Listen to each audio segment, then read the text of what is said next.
नमस्कार। खबरों के इस बुलेटिन च तुहाडा स्वागत। मैं हाँ परमिंदर कौर। पहला पेश ने झोंटियां खबरां। प्रधानमंत्री नरेंद्र मोदी ने उत्तर प्रदेश के अलीगढ़ च राजा महेंद्र प्रताप सिंह स्टेट यूनीवर्सिटी का नींह पत्थर रखा।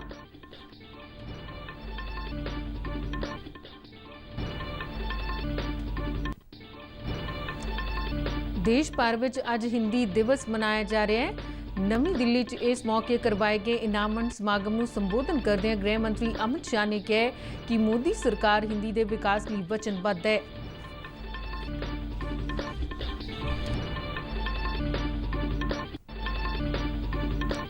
विदेश मंत्री डॉक्टर एस जयशंकर ने कहा कि भारत पहलों की तरह ही अफगानिस्तान के लोगों की मदद करने का इच्छुक है।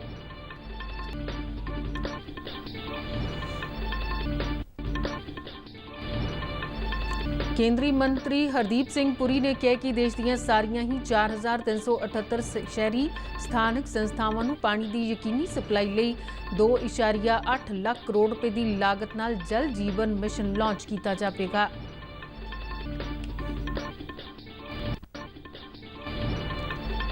देश में बीते 24 घंटिया दौरान 25,404 नवे मामले दर्ज किए गए। कोरोना महामारी तो ठीक होने की दर 97.58% हुई।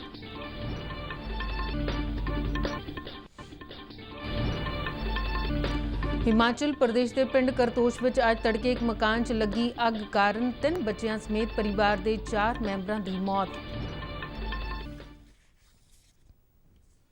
ते हुण खबरां विस्तार नाल। प्रधानमंत्री नरेंद्र मोदी ने अज उत्तर प्रदेश के अलीगढ़ च राजा महेंद्र प्रताप सिंह स्टेट यूनीवर्सिटी का नींह पत्थर रखा।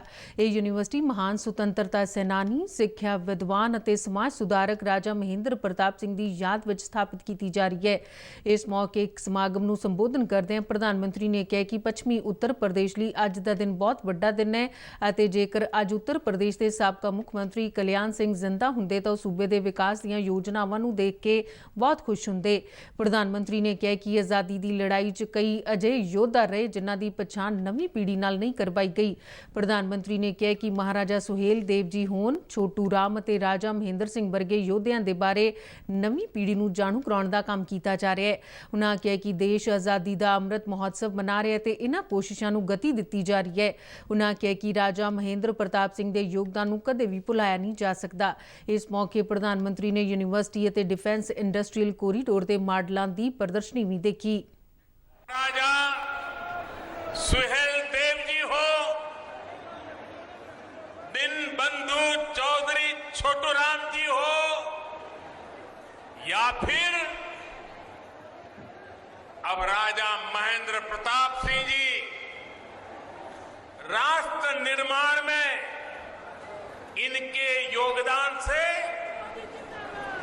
नई पीढ़ी को परिचित कराने का ईमानदार प्रयास आज देश में हो रहा है।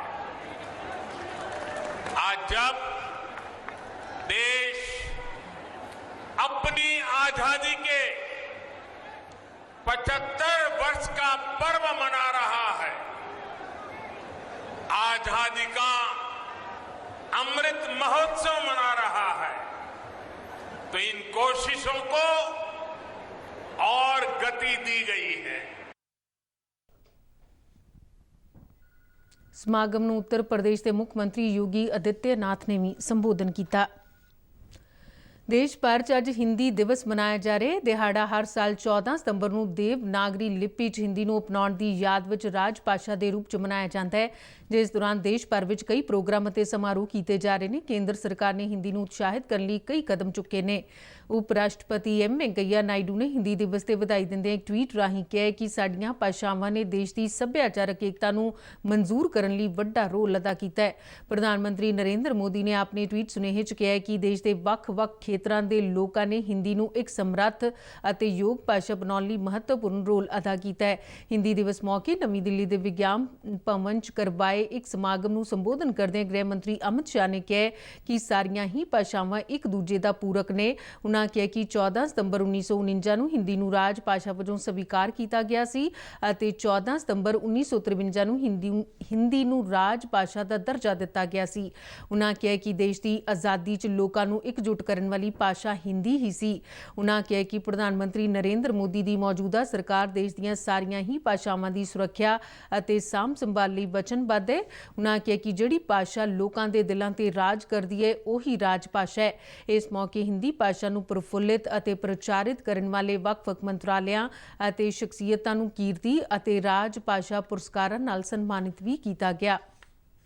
सितंबर हमारे लिए एक मूल्यांकन का दिन होता है कि हमने अपनी देश की भाषाओं के लिए क्या किया है, अपनी देश की भाषाओं और राजभाषा को आगे बढ़ाने के लिए क्या किया है, उसके संरक्षण और संवर्धन के लिए क्या किया है, विशेषकर नई पीढ़ी के दिल में, नई पीढ़ी की बोलचाल में अपनी स्थानीय भाषाओं को गौरव दिलाने के लिए क्या किया है।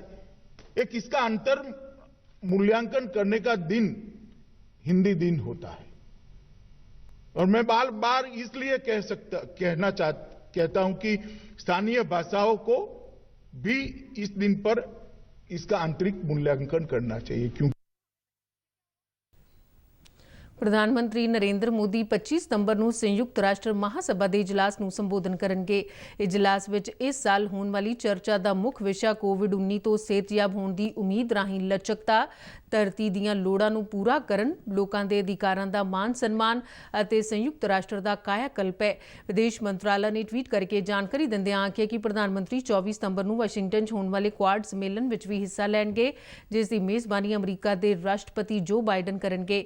ਕੁਆਡ 'ਚ ਭਾਰਤ, ਜਾਪਾਨ, ਅਮਰੀਕਾ ਤੇ ਆਸਟ੍ਰੇਲੀਆ ਸ਼ਾਮਿਲ ਹੈ ਤੇ ਇਹ ਇੱਕ ਰਣਨੀਤਿਕ ਮੰਚ ਹੈ ਜਿਸ ਦਾ ਉਦੇਸ਼ ਹਿੰਦ ਪ੍ਰਸ਼ਾਂਤ ਖੇਤਰ ਵਿੱਚ ਸ਼ਾਂਤੀ ਸਥਾਪਿਤ ਕਰਨਾ ਹੈ।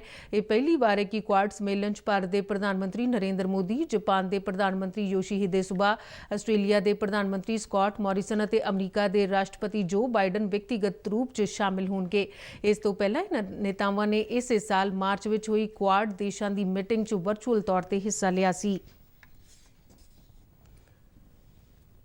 ਵਿਦੇਸ਼ ਮੰਤਰੀ ਡਾਕਟਰ ਐਸ ਜੈਸ਼ੰਕਰ ਨੇ ਕਿਹਾ ਕਿ ਅਫਗਾਨਿਸਤਾਨ ਵਿੱਚ ਉੱਭਰੀ ਗੰਭੀਰ ਸਥਿਤੀ ਦੇ ਮੱਦੇਨਜ਼ਰ ਭਾਰਤ ਪਿਛਲੇ ਸਮੇਂ ਦੀ ਤਰ੍ਹਾਂ ਅਫਗਾਨਿਸਤਾਨ ਦੇ ਲੋਕਾਂ ਦੀ ਮਦਦ ਕਰਨ ਦਾ ਇੱਛੁਕ ਹੈ।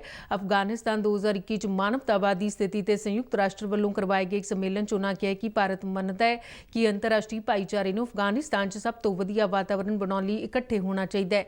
ਉਨ੍ਹਾਂ ਕਿਹਾ ਕਿ ਇਸ ਲਈ ਬਹੁਤ ਜ਼ਰੂਰੀ ਹੈ ਕਿ ਮਾਨਵਤਾਵਾਦੀ ਸਹਾਇਤਾ ਪ੍ਰਦਾਨ ਕਰਨ ਵਾਲਿਆਂ ਨੂੰ ਬਿਨਾਂ ਕਿਸੇ ਰੁਕਾਵਟ ਦੇ ਅਫਗਾਨਿਸਤਾਨ ਤੱਕ ਜਾਣ ਦੀ ਇਜਾਜ਼ਤ ਦਿੱਤੀ ਜਾਵੇ। ਉਨ੍ਹਾਂ ਕਿਹਾ ਕਿ ਸੰਯੁਕਤ ਰਾਸ਼ਟਰ ਕੋਲ ਅਜੇ ਯਤਨਾਂ ਦੀ ਨਿਗਰਾਨੀ ਕਰਨ ਤੇ ਅਫਗਾਨ ਭਾਈਚਾਰੇ ਦੀ ਸਹਾਇਤਾ ਲਈ ਗੈਰ ਪੱਖਪਾਤੀ ਕੰਮ ਕਰਾਉਣ ਦੀ ਸ਼ਕਤੀ ਹੈ।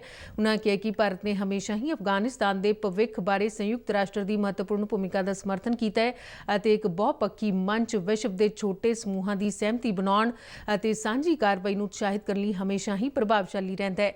ਉਨ੍ਹਾਂ ਕਿਹਾ ਕਿ ਭਾਰਤ ਦਾ ਮੰਨਣਾ ਹੈ ਕਿ ਸੰਯੁਕਤ ਰਾਸ਼ਟਰ ਸੁਰੱਖਿਆ ਪ੍ਰੀਸ਼ਦ ਦੇ ਮਤੇ 2593 ਨੂੰ ਆਉਣ ਵਾਲੇ ਦਿਨਾਂ 'ਚ ਅੰਤਰਰਾਸ਼ਟਰੀ ਭਾਈਚਾਰੇ ਦੇ ਦ੍ਰਿਸ਼ਟੀਕੋਣ ਦੀ ਅਗਵਾਈ ਕਰਨੀ ਚਾਹੀਦੀ ਹੈ, ਕਿਉਂ ਜੋ ਅਫਗਾਨਿਸਤਾਨ ਇੱਕ ਨਾਜ਼ੁਕ ਅਤੇ ਚੁਣੌਤੀਪੂਰਨ ਪੜਾਅ ਵਿੱਚੋਂ ਲੰਘ ਰਿਹਾ ਹੈ। ਮਕਾਨ ਅਤੇ ਸ਼ਹਿਰੀ ਮਾਮਲਿਆਂ ਬਾਰੇ ਕੇਂਦਰੀ ਮੰਤਰੀ ਹਰਦੀਪ ਸਿੰਘ ਪੁਰੀ ਨੇ ਕਿਹਾ ਕਿ ਸਰਕਾਰ ਅੰਮ੍ਰਿਤ ਯੋਜਨਾ ਅਧੀਨ ਦੇਸ਼ ਦੀਆਂ ਸਾਰੀਆਂ ਹੀ 4378 ਸ਼ਹਿਰੀ ਸਥਾਨਕ ਸੰਸਥਾਵਾਂ ਨੂੰ ਪਾਣੀ ਦੀ ਸਪਲਾਈ ਯਕੀਨੀ ਬਣਾਉਣ ਲਈ 2.8 ਲੱਖ ਕਰੋੜ ਰੁਪਏ ਦੀ ਲਾਗਤ ਨਾਲ ਜਲ ਜੀਵਨ ਮਿਸ਼ਨ ਲਾਂਚ ਕਰੇਗੀ ਤੇ ਇਸ ਤੋਂ ਇਲਾਵਾ 500 ਸ਼ਹਿਰਾਂ ਨੂੰ ਤਰਲ ਰਹਿੰਦ ਖੂੰਹਦ ਦਾ ਪ੍ਰਬੰਧਨ ਕਰਨ ਦੇ ਯੋਗ ਬਣਾਏਗੀ। ਨਵੀਂ ਦਿੱਲੀ 'ਚ ਕਨੈਕਟ 2021 ਦੇ ਉਦਘਾਟਨੀ ਇਜਲਾਸ ਨੂੰ ਸੰਬੋਧਨ ਕਰਦਿਆਂ ਉਨ੍ਹਾਂ ਕਿਹਾ ਕਿ 2015 ਤੋਂ 2021 ਦੇ 6 ਸਾਲਾਂ ਦੌਰਾਨ ਸ਼ਹਿਰੀ ਵਿਕਾਸ ਤੇ ਹੋਣ ਵਾਲਾ ਕੁੱਲ ਖਰਚ 8 ਗੁਣਾ ਵੱਧ ਗਿਆ ਤੇ ਇਹ 2004 ਤੋਂ 2014 ਤੱਕ 1.57 ਲੱਖ ਕਰੋੜ ਤੋਂ ਵੱਧ ਕੇ 11.83 ਲੱਖ ਕਰੋੜ ਰੁਪਏ ਹੋ ਗਿਆ।